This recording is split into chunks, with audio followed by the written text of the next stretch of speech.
نحمدہ ونصلی ونسلم علی رسولہ الکریم اما بعد. تب دنیا میں رہتے ہوئے دنیا میں ہمارا جو حصہ ہے ولا تنس نصیبک من الدنیا، کہ دنیا میں جو تمہارا حصہ ہے اس کو مت بھولو، وہ بھی حاصل کرو. ربنا آتنا فی الدنیا حسنہ، یہ بھی کہا جاتا ہے کہ اللہ بھائی دنیا کے اندر بھی ہمیں بھلائی دیجیے، حسنہ دیجیے، خیر دیجیے. اللہ سبحانہ و تعالیٰ ابراہیم علیہ السلام کے بارے میں فرماتے وآتیناہ فی الدنیا حسنہ، ہم نے انہیں دنیا میں بھی حسنہ عطا فرمائی. تو اس سے سمجھ میں آ جائے گا کہ حسنہ کا دنیا میں جو بھلائی ملے گی وہ بھلائی کیا ہے.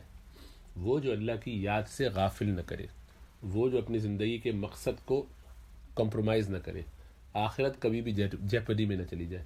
تو وہ دنیا کا حصہ کہ جو ہمیں آخرت میں معاونت کرے اور دنیا میں بھی کچھ ہنسی تفریح فن مذاق بھی ہو، دائرے میں رہتے ہوئے نقصان پہنچانے والا نہیں، وہ بالکل جائز ہے. تو دنیا کتنی کمانی چاہیے؟ تو دنیا کے ایک انداز سے سمجھاتا ہوں کہ جیسے بزرگوں نے بتایا طریقہ. نمبر ایک یہ کہ دنیا میں جو چیز ہم پر فرض ہے وہ کیا ہے دنیا کمانے کی حد تک؟ رہائش. تو رہائش کا مطلب رہنا. دنیا میں رہنے کے لیے ہمیں جو جن جن چیزوں کی ضرورت ہے وہ ہمیں اویلیبل ہونا چاہیے، اس کی کوشش کرنی چاہیے خود بھی اور جو ہمارے ماتحت ہیں، سبورڈینیٹ ہیں، ان کے لیے بھی. تو گھر، کھانا، بیسک کھانا، 2 وقت کی یعنی روٹی، اتنا کہ 2 وقت کا پیٹ بھر جائے، بستر جس پہ سو سکے کوئی ایسی جگہ، چھت جس کے نیچے اس کو رہنا ہے، 2 جوڑے اس کے پاس ہوں. اسی طریقے سے کبھی بیماری آئے تو اس کا علاج کرنے کے لیے جو انداز ہو سکتا ہو، یہ اس کی بنیادی ایک ضرورت ہے ہر انسان کی. اتنی ضرورت حاصل کرنا، کمانا، یہ رہائش ہے اپنے لیے بھی. پھر اگر آپ کے ڈیپینڈنٹ ہیں یعنی آپ کے ماتحت بیوی ہے تو وہ، بچے ہیں تو وہ، بوڑھے ماں باپ ہیں تو وہ، بہن بھائی شادی شدہ نہیں ہیں اور کنوارے ہیں، چھوٹے ہیں، تو ان کی بھی ذمہ داری آپ پر اگر ڈالی گئی ہے، اماں ابا نہیں ہے تو پھر وہ بھی. اسی طرح اور بھی ہو سکتے ہیں، اولاد بڑی نہیں ہوئی، ابھی چھوٹی ہے تو اس کی بھی ذمہ داری. تو یہ آپ نے ان کے لیے کمانا جس میں ان سب کا گزارا ہو جائے، یہ آپ پر فرض ہے. یہ حلال نہیں ہے کہ آپ اس کو چھوڑ کے گھر میں بیٹھ جائیں اور کمائیں نہیں. یعنی بندوبست کرنا وہ کسی بھی طرح سے ہو سکتا ہے کہ آپ کو گھر میں بیٹھے کام کرنے سے ہو جائے، ہو سکتا ہے آپ کو لکھ پڑھ کے، آپ کے پاس اتنی جائیداد ہے، چھوڑ گئے ابا، اس سے آپ کھلا رہے ہیں، بندوبست کرنا ہے آپ کو. اس کے لیے جا کے باہر کمانا کوئی ضروری نہیں ہے، کوئی فارم ضروری نہیں ہے، کسی بھی انداز سے کچھ بھی کر کے اتنا بندوبست کرنا ہے کہ یہ بجٹ ہے ہفتے میں، مہینے میں، جتنا بھی چاہیے ان بیسک ریکوائرمنٹ کے لیے. 2 وقت کا کھانا کھانے والے اگر 30 لوگ ہیں، 25 لوگ ہیں، 20 لوگ ہیں، 15 لوگ ہیں، 10 لوگ ہیں، 5 لوگ ہیں، جتنے بھی ہیں ان سب کا بندوبست آپ کو کرنا ہے. ٹھیک، یہ آپ پر فرض ہے. جو یہ نہیں کرے گا وہ اپنی ذمہ داری پوری نہیں کر رہا، حرام ہے، گناہ ہے اس کے لیے، اس سے بچنا. تو یہ تو ہو گیا رہائش دنیا میں، اس کی ڈویلنگ. اس سے اگلا درجہ جو ہے وہ ہے کہ تھوڑی آسائش بھی ہو جائے. اب ایسے رہ رہے ہیں لیکن 2 جوڑوں میں ذرا پریشانی ہو جائے گی. ایک جوڑا دھلنے گیا، بھائی وہ پھٹ گیا، تھوڑا خراب ہو گیا، گندا ہو گیا، اتفاق سے دوسرا دھو نہیں پایا، بارش ہو گئی تو سوکھ نہیں پایا، تو وہ پریشانی. تو 2 کی جگہ تو 4 اور 1-2 اور ہو جائیں حسب ضرورت، ایک آدھ ذرا بہتر ہو جائے، بس 4-5 ہو جائے. یعنی کچھ کل اتنے اپنے اپنے سٹینڈرڈ، اپنے اپنے طریقے کے حساب سے، بہت زیادہ نہیں. یہ کیا ہے؟ یہ آسائش ہے. بستر ذرا سا آسانی دینے والا، جس میں سہولت ہو، ایسا تکلیف دہ نہ ہو کہ بالکل ہی لیٹیں تو نیند نہ آئے. کوئی رہے تو وہ فرض کے درجے میں تو وہ اچھا ہے، زہد کے ساتھ دنیا کو چھوڑ کے رہے. تو رسول اللہ صلی اللہ علیہ وسلم تو ایک چادر جس پہ لیٹا کرتے تھے، اس کو عائشہ صدیقہ رضی اللہ تعالیٰ عنہا نے عام طور پہ وہ اس کو ایسے ڈبل ہوتی تھی، پتلی سی چادر لیکن ڈبل، اس کو 2 دفعہ ایسے کر دے تو ذرا زیادہ سافٹ ہو گئی. آپ صلی اللہ علیہ وسلم بنا فرمائے بھائی بہت مزہ آیا سونے میں رات، لیکن یہ کہ اس سے ذرا صبح تہجد کے وقت اٹھنے میں مجھے محنت کرنی پڑی. نیند سے ہم اٹھتے ہیں، یعنی ایک دفعہ میں جیسے اٹھنا آسان ہوتا ہے، ذرا نرم بستر ہوتا ہے تو مشکل ہوتی ہے تھوڑی سی. تو فرمایا اس کو واپس کر دو ویسے. تو یہ زہد ہے، یہ کمال. ظاہر بات ہے آپ تو دنیا کے لیے مثال ہیں، اس لیے آپ نے آئیڈیل طریقہ بتایا کہ رہنا تو ایسے چاہیے، لیکن انسان کمزور ہے. تو اسی لیے وہ حدیث میں کافی تشبیہ استعمال کی، کأنک غریب، کہ تم اصل تو نہیں رہ سکتے اجنبی کی طرح اور مسافر کی طرح، لیکن اس سے ملتا جلتا کچھ تو ہو، کوئی تو ریلیشن بنے کہ کہا جائے کہ ہاں بھی یہ بھی کچھ نہ کچھ اجنبی لگتے ہیں. دنیا پوری کہاں جا رہی ہے، یہ اسٹرینجر ہے. دنیا جو ہے وہ لگ رہا ہے کہ ٹھہری ہوئی ہے اور یہ سفر میں ہے. کچھ نہ کچھ ان میں فرق نظر آتا ہے مسلمانوں میں یا آخرت کو جاننے والوں میں اور عام لوگوں میں. تو آسائش اس یہ بھی شرن جائز ہے. بلکہ یہ مستحب عمل ہے. مستحب کا مطلب یہ ہے کہ پسندیدہ ہے, کہ تکلیف میں نہ رہ جائے.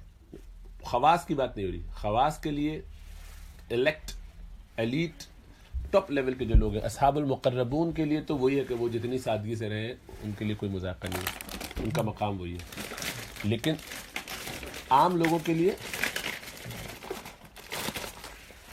لیے یہ درجہ آسائش والا یہ پسندیدہ ہے, کیونکہ وہ ہوگا یہ کہ اگر ایسا نہیں کریں گے اور بہت تنگی میں رہیں گے, خود رہیں گے, اپنی اولاد کو رکھیں گے, تو لوگ سکون میں نہیں ہوں گے, تو نمازیں ان کی مزیدار نہیں ہوں گی, دل نہیں لگے گا. مسجدوں میں اگر خالی تکلیفیں ہوں, نیچے سافٹ جہاں نماز جیسی کچھ نہ ہو, سخت پتھر پہ پڑھنا, تو آج کل لوگوں کے طبائع, لوگوں کے مزاج, لوگوں کی ہمتیں, قوتیں ایسی نہیں ہیں کہ وہ اس کو برداشت کر سکیں.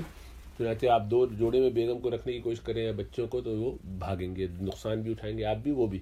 مجبوری ہونا الگ بات ہے, لیکن کوشش ہو کہ کم از کم آسائش بھی مہیا کی جائے. گھر بھی ایسا ہو کہ بھئی تھوڑی سی کمفرٹ ہو اس کے اندر, بہت تنگی پریشانی نہ ہو کہ کھڑے ہو تو سر چھت پہ لگے اور پاؤں پھیلائیں تو ادھر ٹکرائے. تھوڑی کشادہ جگہ ہو. تو یہ آسائش آج کل عام لوگوں کے لیے یہ مطلوب ہے, اچھا ہے. یعنی یہ مسنون, مستحب کہہ لیجئے اس کو, مستحب ہے. صحابہ کا عمل ہے, اس پر گنجائش لوگوں کے لیے, کیونکہ لوگوں کی رعایت کرنا چاہیے, اس میں کوئی بری بات نہیں, جائز بھی. ظاہر بات ہے کہ یہ چیز آپ کو آخرت سے غافل کرنے والی نہ ہو, جس کو کنڈیشن ہر جگہ رہے گی. تیسرے درجے کی چیز آسائش کے بعد آرائش. اب یہ ہے کہ بستر تو نرم ہے, لیکن یہ کہ ذرا اس میں پھول پھلواری بھی ہو, ذرا کلرفل بھی ہو, پینٹ بھی ہو, ذرا رنگ بھی ذرا ایسا ہو. ہاں, اب دیوار میں یہ ایک پینٹ کیا تھا, ایک پیچ آ گیا نیا, تھوڑا سا پینٹ اکھڑ گیا ادھر کا, اب وہ آنکھوں کو کھل بلا وجہ, بس ہر وقت یہ ہوتا ہے کہ یار نہیں لگاتے, نئے ٹچنگ ہو جائے تھوڑی سی, تھوڑا سا اس کو ریفربش کرا لے ذرا, یار اچھا نہیں لگ رہا. ایک ہے صاف کرنا, دھو کے صاف کر لیا الگ بات ہے, لیکن بس ہر وقت ذرا ٹپ ٹاپ رہے, آئیڈیل, کپڑے بھی, لباس بھی, ہر چیز ذرا دور سے دیکھیں تو لوگ کہیں ان کی کیا شان ہے. یہ چیز آرائش اس کی یہ مباح ہے, جائز ہے, بشرط یہ کہ وہ تو ہر ایک کے ساتھ رہے گی شرط کہ یہ آخرت سے غافل کرنے والی نہ ہو, دنیا میں کھپنے والی نہ ہو, کھپانے والی نہ ہو, اسی طرح دوسروں کے لیے غلط مثال بننے والی بھی نہ ہو. یہ بھی نہ ہو کہ آپ کے قریب رہنے والے لوگ ایسے غریب ہوں کہ جن کی بنیادیں یعنی رہائش کا انتظام, دنیا میں رہنے کے لیے کھانے پینے کے لالے پڑے ہوئے, اور آپ ان کے پڑوس میں رہتے ہوئے آسائش تک تو ٹھیک ہے کہ وہ مستحب ہے, اس سے اوپر کے درجے میں چلے جاتے ہیں جس کو آرائش. تو ظاہری بتاؤ آپ کی نیت نہ بھی ہو تو وہ تو آپ سے ریس کریں گے, ان کا تو جذبہ یہ ہوگا کہ یار یہ ان کو یہ ملا, ہمیں یہ نہیں ملا. آپ تو ان کے لیے فتنہ بنے. دعا یہ کرتے ربنا لا تجعلنا فتنة للقوم الظالمین, ظالموں کے لیے نہ ہو, غیروں کے لیے نہ ہو, تو اپنوں کے لیے کیسے فتنہ بن سکتے ہیں؟ اپنوں کو آپ ایسی اگزامپل بن رہے ہیں کہ وہ اس کی وجہ سے یا تو آپ سے حسد کرنے لگے, تب بھی آپ کو نقصان ہوگا, یا یہ کرنے لگے کہ اللہ سے شکوہ شکایت کرنے لگے, یا اللہ ان کو ہی دیا, ہمیں کچھ نہیں دیا. یہ سب بڑی نقصان دہ بات ہے. ایسا کرنے سے بڑا خطرہ پیدا ہوتا ہے. ایک کام کرنے والی ہماری والدہ کے گھر میں پاکستان میں کچھ 2-4-5 سال ہو چکے, تو کام وام کر کے جانے لگی, تو میں نے کہا تم نماز نہیں پڑھتی؟ سب لوگ نماز پڑھ رہے تھے, گھر میں پڑھ کے آئے تو خواتین پڑھ رہی تھی, وہ دیکھا کہ اپنے ویسے بیٹھی ہوئی کوئی کام وام کر رہی. تو امی نے میرے اشارہ کیا کہ نہیں پڑھتی, ایسے اشارہ کیا کہ پڑھتی نہیں, بلکہ کہو اس کو کہ کبھی پڑھا کرو نماز.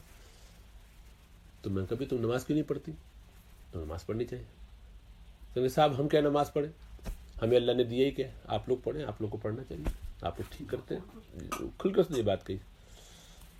تو میں نے اس سے کہا اچھا, تو پھر میں ابھی تمہارا یہ شام میں اپوائنٹمنٹ بنواتا ہوں, کل تمہیں ہسپتال لے جاتے ہیں, یہ تمہاری دونوں آنکھیں اور دونوں گردے یہ دے دو مجھے, تمہارے پاس تو کچھ ہے ہی نہیں, تمہیں دیا نہیں اللہ میں کو, یہ ہمیں چاہیے پیشنٹس کے لیے, یہ نکلوانے کا بندوبست کراتے ہیں. ہم نہیں دیں گے, اسے کہتے ہیں. کیوں مطلب تم کہہ رہے تمہارے پاس تو کچھ ہے نہیں, تو یہ تمہارے گردے تو تمہارے کوئی کام کے نہیں, تمہیں تو کچھ دیا نہیں اللہ میں, تو ہم یہ لے لیتے ہیں, ہم واپس کرتے ہیں, کسی اور کے کام آ جائیں گے. تم کہتی ہو کچھ نہیں, تو کہتے کہ نہیں یہ تو بہت قیمتی ہے. تمہیں کیسا مطلب اللہ نے تمہیں کچھ دیا ہے نا؟ کہتی ہیں ہاں دیا. تو سوچو گے تو تمہیں بھی بہت کچھ دیا ہوا ہے, تو اس کا شکر تو ادا کرو, اس کے لیے پڑھو. تو پھر وعدہ کیا کہ ہاں پڑھوں گی.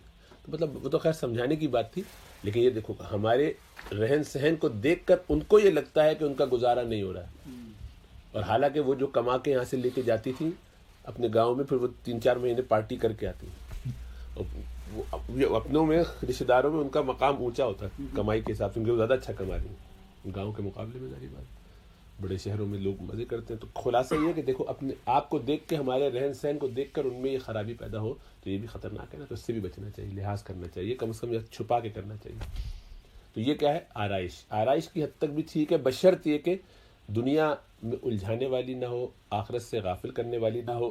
گناہ ہو تو وہ تو پہلے درجے سے لے کے حرام میں تو پہلا درجہ بھی نہیں کر سکتے, الا یہ کہ جان جانے کا خطرہ ہو تو سور, شراب, گندا مردار کھا سکتے ہیں جان بچانے کے لیے, لیکن بیسک ریکوائرمنٹ کے لیے بھی حلال ہی ہو, سب کچھ ہونا چاہیے. نمبر 2 درجے کا بھی یہی ہے, اسی طرح سے تیسرے کا بھی. اس کے اوپر پھر نمائش ہے, وہ حرام ہے. نمائش دکھاوا, دوسرے دیکھیں, دوسروں کو ذرا پتہ چلے, ان کو جلائیں. ہمارے فلاں رشتے دار آئیں گے, ان کو دیکھیں ہماری بھی نئی گاڑی, یا ان کی گاڑی دیکھی تو دیکھ کے ریس پیدا ہوئی کہ ہم بھی ایسا کریں. انہوں نے یہ لیا, اچھا ہم بھی یہ والی لیں گے گاڑی. ان کے بچے یہاں پڑھ رہے ہیں, ہم بھی پرائیویٹ میں پڑھوائیں گے بچوں کو. ان کے یہ والے کورسز کر رہے ہیں تو ہمیں بھی یہ کرنا ہے. یہ سب دکھاوا ہے, یہ سب بالکل حرام ہے. اس میں کسی درجے کی گنجائش ہی نہیں ہے, سب ریاکاری ہے, سب پہ عذاب ہوگا. تو اب پہلا درجہ فرض, دوسرا درجہ مستحب, تیسرا درجہ مباح جائز, اور چوتھا درجہ حرام. یعنی یہ ایسے سمجھانے کے لیے میں نے بزرگوں کی باتوں سے, کتابوں سے جو پڑھ سن کے ایک شکل سی سمجھ میں آتی یہ ہے. کہ تو سوال یہ تھا کہ کس حد تک ہمیں کتنے جوڑے رکھنے چاہیے, کتنے کپڑے ہونے چاہیے, کتنے جوتے کے جوڑے, یہ سب. مگر یہ آپ کو خود فیصلہ کرنا ہے کہ کب آپ کس سطح کو پہنچ رہے ہیں. آپ کو یہ کانسیپٹ سمجھ میں آ جائے, اپنے بارے میں خود طے کر لیجیے, مجھے اس وقت اس چیز کی ضرورت ہے کہ نہیں ہے. ابھی سیل لگے گی تو قوم چلی جائے گی, وہ چیز لے لے گی جس کو پہننی نہیں ہے, استعمال کرنی نہیں ہے, جو سوچ کے کہ چلو سیل ہے شاید آئندہ کام آ جائے بھائی, اور وہ ایسی چیز لے لی کہ جو اب کئی سال تک کام بھی نہیں آئے. Buy one get one free کے چکر میں ایکسٹرا لیے, میں تجھے ضرورت ہی نہیں, تو سب تمہارے لیے زائدہ ضرورت ہونے کی وجہ سے تم, اب یہ نہ تمہاری رہائش ہے, نہ یہ تمہاری آسائش ہے, اور نہ یہ تمہاری یہ آرائش بھی نہیں ہے. یہ صرف اس سے اوپر ہی ہے, زیادہ ہے, زائدہ ضرورت ہے, اور اس سے سسٹم خراب ہوتا ہے, بلکہ تم کنٹریبیوٹ کر رہے ہو سسٹم کو کرپٹ کرنے میں. کیونکہ جتنی زیادہ کمائی ہوگی اتنی زیادہ ان کی قیمتیں بڑھیں گی, ان کی ڈیمانڈ, وہ سارا سپلائی کا چکر, اور لوگوں کے ریس اور مقابلے, کمپٹیشن, دنیا. اور پھر دنیا کی محبت ایسی ہے کہ جس کے دل میں آ جائے تو وہ قوم کو یعنی ایمان کی تباہی تک پہنچا دیتی ہے. اس سے زیادہ خطرناک چیز کوئی نہیں ہے. اور تھانوی صاحب رحمۃ اللہ علیہ کا جو ملفوظ ہم کل پڑھ رہے تھے, جس کے ضمن میں یہ بات آئی تھی, وہ کیا تھی کہ دنیا کی محبت ایسی خطرناک چیز ہے کہ اگر اس کو نہ نکالا گیا تو یہ وہ چیز ہے جو قیامت کے وقت, انتقال کے وقت ایمان کے سلب ہونے کا ذریعہ بن جاتی ہے. وجہ اس کی یہ ہے کہ دنیا اس آخری وقت میں شیطان انہی چیزوں کو مرصع اور خوشنما بنا کے سامنے پیش کرتا ہے. تو دنیا کی چیزیں نظر آتی ہیں, تو اس وقت اللہ کی یاد کہاں ہوگی. اس وقت وہ کہے گا کہ تمہیں ان چیزوں کے مزے چاہیے تو میرے پاس آ جاؤ, مجھے مان لو, مجھے سجدہ کر لو, میرے لیے یہ کر لو. تو آدمی کہے گا یار اس وقت تو بڑی تکلیف ہو رہی ہے موت نکلنے کی, انہیں کو پوچھ لو, شاید چانس نکل جائے. بھول جائے گا اللہ کو. تو ہوتا کیا ہے کہ وہ اس وقت فرماتے ہیں کہ کفر میں تو پہلا پڑ چکا ہوتا ہے اپنے گناہوں کی وجہ سے, دنیا داری کی وجہ سے, دنیا میں الجھے ہونے کی وجہ سے. اب اس کا ظہور ہو جاتا ہے, یہ ظاہر ہو جاتا ہے اس وقت اس کا کفر. اللہ بس سب کو اپنی حفظ و امان میں رکھے, ایمان کی حفاظت فرمائے, دنیا سے کنارہ کشی کی توفیق عطا فرمائے. زہد اسی کو کہتے ہیں. دجال کے فتنے سے وہی لوگ بچ سکیں گے جنہوں نے اپنے آپ کو دنیا سے دور رکھا ہوگا. اسی لیے اس زمانے میں جو بیٹھا ہے وہ کھڑے سے بہتر, جو لیٹا ہے وہ بیٹھے سے بہتر, جو چل کے آگے جا رہا ہے اس میں وہ بہتر ہے کہ جو وہیں کھڑا ہے. جتنا آگے جا کے اس میں غور کرنے کے لیے دیکھنے کی کوشش بھی جو کرے گا وہ آدمی اس کے فتنے میں مبتلا ہو جائے گا. اس لیے بہت زیادہ انفارمیشن لینے کی, تفصیلات جاننے کی, ڈھونڈنے ڈھانڈنے کی, ریسرچ کرتے رہنے کی, سب چکروں میں نہیں پڑنا چاہیے. اللہ ہمیں سمجھ و شعور عطا فرمائے.